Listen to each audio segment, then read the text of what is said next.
Exercise 6A, question number 7. Write down an algebraic expression for each of the following statements. ये दो statements दी हुई हैं ए और B.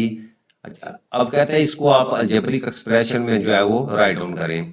अच्छा, फर्स्ट पार्ट जो है इसका, अच्छा अब इसमें लिखा हुआ जी सब्ट्रैक्ट द, यानी सब्ट्रैक्ट का मतलब आपने सब्ट्रैक्ट यानी नेगेटिव का साइन आ जाना दरमियान में, कहाँ, cube root of the product of H and 3k, यानी एच और 3k जब का जो प्रोडक्ट है उसका क्यूब रूट जो है वो सब्ट्रैक्ट हो जाएगा कहाँ से, यानी जिसमें से होगा, यानी फ्रॉम का मतलब यह है कि आपके स्टार्ट में आ जाएगी square of the sum of P and Q, यानी पी एंड क्यू जो है उसका सम जो है उसका स्क्वायर उसमें से। ठीक है। अच्छा, अब देखिए इसमें एक वर्ड यूज हुआ है क्यूब रूट। क्यूब रूट क्या होता है कि जैसे हमारे पास स्क्वायर और उसका इन्वर्स क्या होता है स्क्वायर रूट, इसी तरह हमारे पास कोई वैल्यू जो है, जैसे मैं कहूँ जी ए का क्यूब, ठीक है ये है, और इसका अगर मैं इन्वर्स करूं तो वो क्या हो जाएगा ए का क्यूब रूट, और क्यूब रूट जब मैं लिखूंगा इसको अंदर लिखूंगा और इंडेक्स में आपके पास ये 3 आ जाएगा।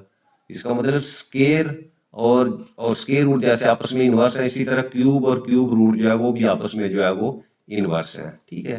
अच्छा, अब यहाँ देखो स्टेटमेंट में क्या लिख, सब्ट्रैक्ट करो। सब्ट्रैक्ट का मतलब है दरमियान में माइनस का साइन आ जाएगा। Cube root of the product of H and 3k, यानी एच और 3k इसका जो प्रोडक्ट है उसका क्यूब रूट, इसका मतलब इसके ऊपर जो है वो ये साइन लगा के इसके ऊपर इंडेक्स 3 लिख देंगे। इसको सब्ट्रैक्ट करो, कहाँ से करो, square of the sum of P and Q, यानी पी और क्यू जो है उसका सम और उसके स्क्वायर में से। ठीक है, ये इसका जो है वो, अगर हम इसको अलजेब्रिक एक्सप्रेशन में लिखे तो ये है। अब इसको अगर मैं फर्दर थोड़ा सॉल्व कर दूं तो ये तो इसी तरह आ जाएगा p प्लस क्यू इसका स्क्वायर। अच्छा, इसको थोड़ा सा रीअरेंज कर दूंगा, ये तो आपका क्यूब रूट तो उसी तरह आ जाएगा। ठीक है। अच्छा, एज 3k है तो इसको तरतीब से लिखूं तो 3 कोफिशिएंट में आ जाएगा और एज के मैं ऐसे लिख देता हूँ। तो ये फर्स्ट जो है वो आपका जो पार्ट है उसको अलजेब्रिक एक्सप्रेशन में हमने लिख दिया। अच्छा, अब इसी का बी पार्ट देखें।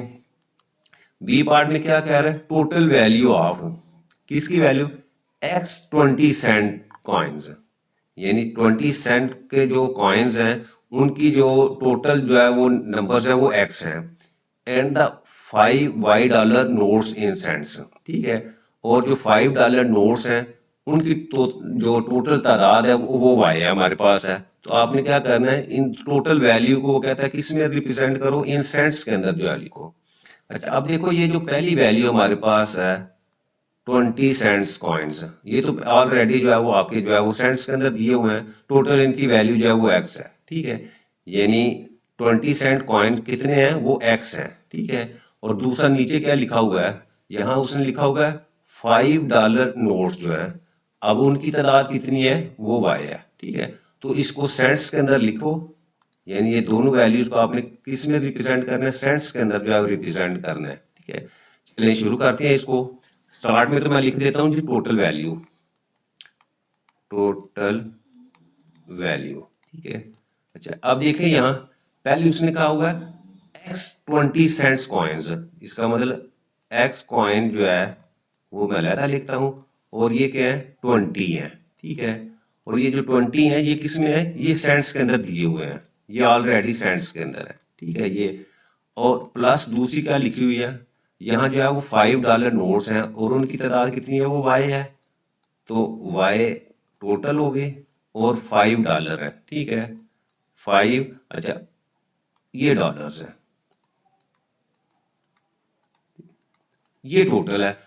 लेकिन उसने क्या कहा होगा कि आपने इस एक्सप्रेशन को आपने सेंट्स के अंदर लिखना है, तो इसका मतलब ये जो पहली वैल्यू है ये तो आपकी सेंट्स के अंदर दी हुई है। अगर मैं इसको तरतीब से लिख दूं तो ये 20x, यानी उसको पहले लिख लेता हूँ, x को बाद में लिख लेता हूँ, और ये आपके पास सेंट्स है।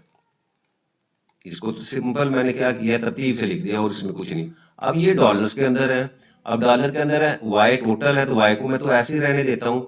अब $1 के अंदर जो है वो 100 सेंट्स होते हैं, तो $5 है तो इसका मतलब मैं इसको 5 को अगर मैं 100 से मल्टीप्लाई कर देता हूँ तो इसका मतलब ये भी क्या हो गए, ये भी सेंट्स के अंदर जो है वो चेंज हो गए। अब इसको फर्दर ये तो 20x इसी तरह ही आ जाएगा सेंट्स। अच्छा, अब इसमें से देखो ये 5 को 100 से मल्टीप्लाई किया तो आपके पास वैल्यू क्या हो जाएगी, 500 आ जाएगी।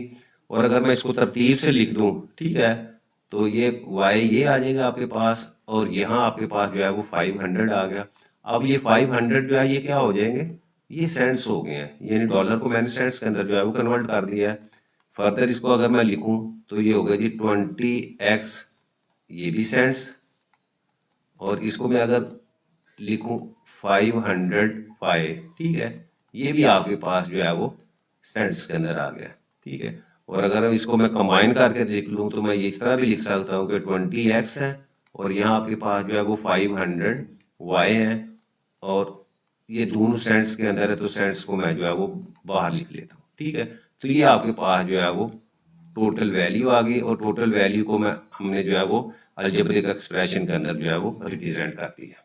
तो ये क्वेश्चन हमारा 7 जो है वो कंप्लीट हो जाता है।